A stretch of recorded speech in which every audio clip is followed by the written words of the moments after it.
A mí lo que me interesa del debate, me parece que lo que está en el fondo del debate, es...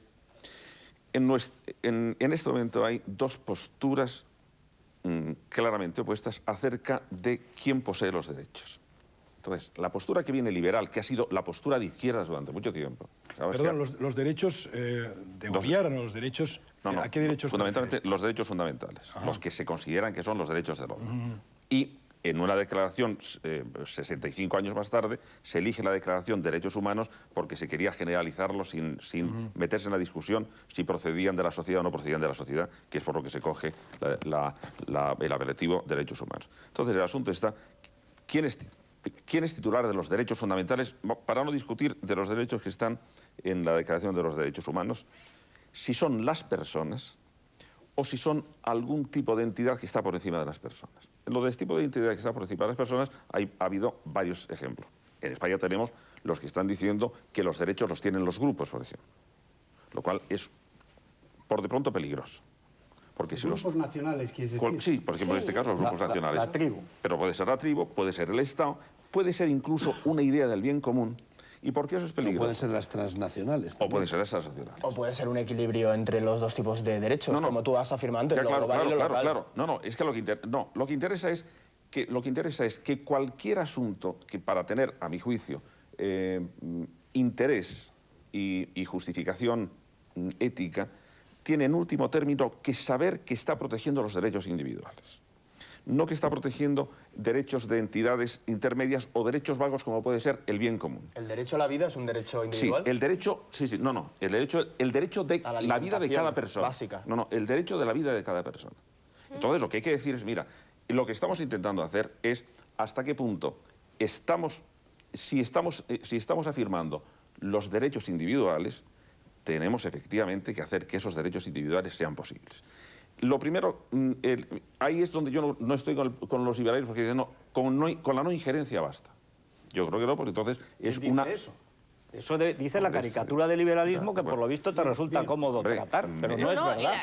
Yo defiendo el Estado, y yo defiendo que el Estado proteja un mínimo de necesidades vitales de todo el mundo. Si tú ves, por ejemplo, en un pensador, ya lo sé, Pedro, pero tú... Tengo aquí un capítulo sobre el Estado, y además el Estado hecho por los liberales en España Pero tú reconocerás que un autor al que los dos admiramos tanto, como Hayek, cuando trata el problema de la justicia social, dice, este es un tema peligroso porque ataca a la libertad de las personas. Bueno, pero no yo tengo aquí un capítulo 3 que dice el Estado liberal. Claro. Quiero decir... Por lo tanto, no me digas que no. Pero es que el Estado liberal, Pedro, tiene dentro de sí su contradicción. Porque, por ejemplo, ha pasado lo siguiente. Su contradicción no, su limitación. Porque el Estado liberal, por definición, tiene que autolimitarse. Me refería al Estado que creamos. Todo Estado tiene que Federico, debe de poder. Sí, y el problema es que no puede. El Estado, claro que puede. Y los ciudadanos, si no se dejan, claro que pueden. No son los ciudadanos. Lo que yo estoy diciendo es que lo que significa la globalización económica es que son fuerzas extrañas, tanto a los ciudadanos como a los estados, los que están imponiendo las reglas del juego económico. Perdona, pero también en el Estado hay fuerzas extrañas al individuo que imponen las reglas. Vamos a ver, este señor tiene un periódico y yo tengo un periódico. Nosotros nos movemos en un mercado y tratamos de vender nuestros productos. Nos movemos en un ámbito local. Luego llega Le Monde Diplomatique, que es una fuerza transnacional, que dirige el amigo o el mentor de nuestro amigo y compañero, el señor Ramonet. Yo no puedo competir con Le Monde Diplomatique porque en la Ilustración liberal no tenemos los medios de competir con Le Monde Diplomatique. ¿Me ataca a mí Le Monde Diplomatique, aparte de la higiene intelectual que perturba al señor Ramonet? No.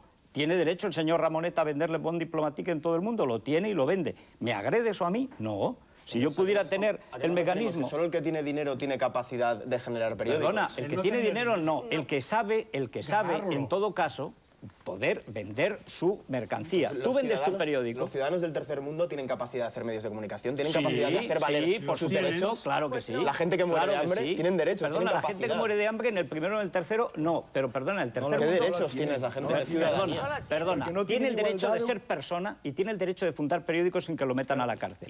Por desgracia hay estados... Y debían tener igualdad de oportunidades que están legísimos de tener. Perdona, por ejemplo, a comerciar. Por ejemplo, a comerciar, y vamos a una de las cuestiones del despido. ¿Cómo vas a comerciar negociar si no tienes dinero con qué, si no te lo facilitan?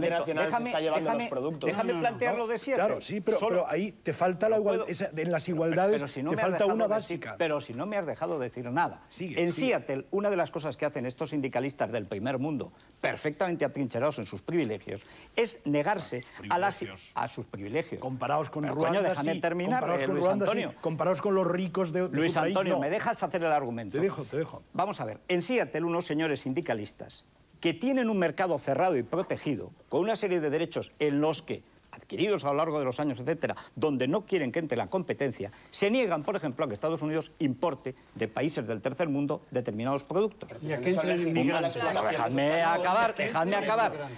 ¿Que lo hacen para impedir la explotación de esos países? Qué casualidad que las narices. Lo hacen para proteger sus intereses. Yo lo hago por esa razón. Pero si tú no eres de Seattle, hombre, si tú eres de Valencia. No,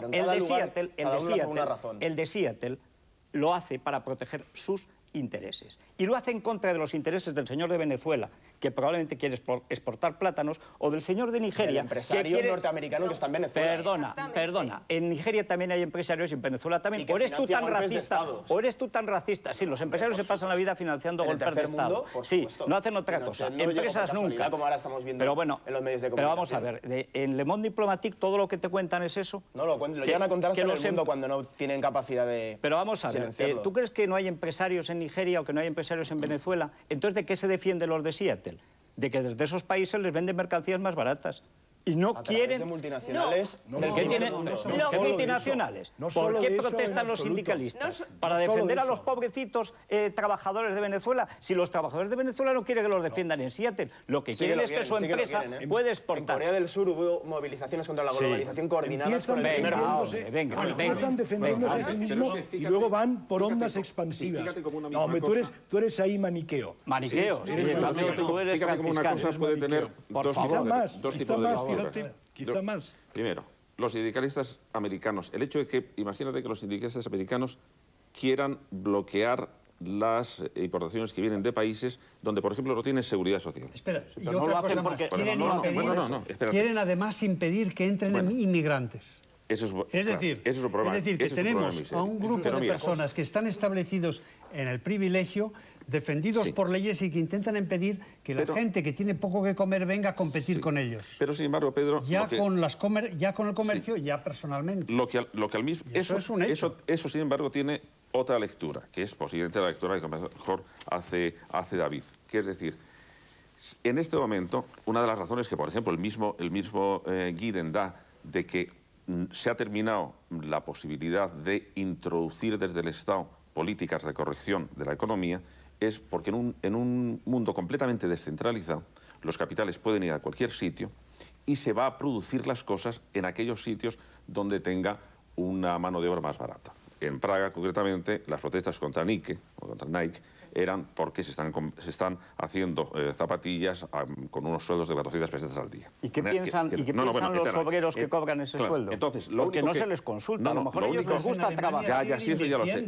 Es que estás haciendo una caricatura porque en Alemania siguen invirtiendo y produciendo. Lo único que estoy diciendo es la lectura desde un pensamiento sindicalista era lo que están intentando es que se fabrique en Vietnam, pero con personas con las que podamos competir. Es decir, que estén con las mismas protecciones sociales y con las mismas protecciones. Sí, con el mismo salario, además. Lo que pasa es que el salario de un obrero norteamericano es 100 veces más que el de Vietnam. No necesariamente con el mismo salario. ¿Qué opina el que hace zapatillas en Vietnam? Naturalmente, que mejor trabajar por muy poco dinero que morirse de hambre. Evidentemente. Pero eso no significa algo positivo. Lamento aguaros la fiesta, pero el libre mercado se abate sobre nosotros la publicidad.